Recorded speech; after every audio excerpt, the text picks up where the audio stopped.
Hello everyone, my name is Spiros Karkavitsas, and the title of my presentation is Reproducibility and Motion Dependence of Magnetic Resonance Thermometry during MR-guided regional hyperthermia treatment of soft tissue sarcomas in the pelvis and lower extremities. So, during MR-guided hyperthermia, the relative temperature increase of the patient is monitored by magnetic resonance imaging. This is called MR thermometry. Sigma Vision is the clinical software which is used for this task. And here you can see the interface of this software, where the relative temperature increase is color-coded with colors, as you can see. We must know that the temperature measurement is closely related to the phase change of the MR signal, but only due to temperature increase.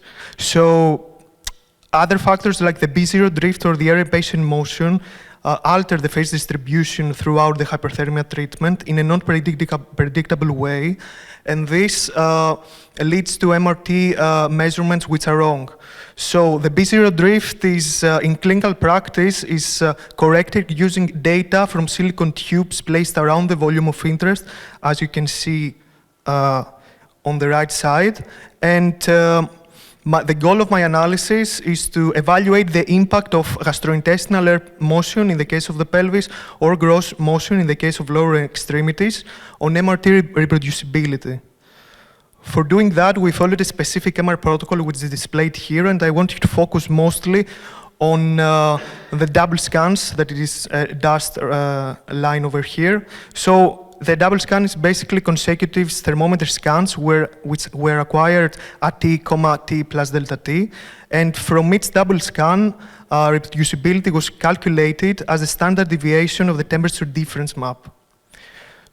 In baseline conditions, when the heating power is off, we have again a double scan, and from this scan we quantified the gross and air motion, and the predictive power of each feature was calculated using ROC analysis in each treatment phase and scored with the corresponding AUC value, which ranges from 0 for the worst to 1 for the best, for each treatment phase.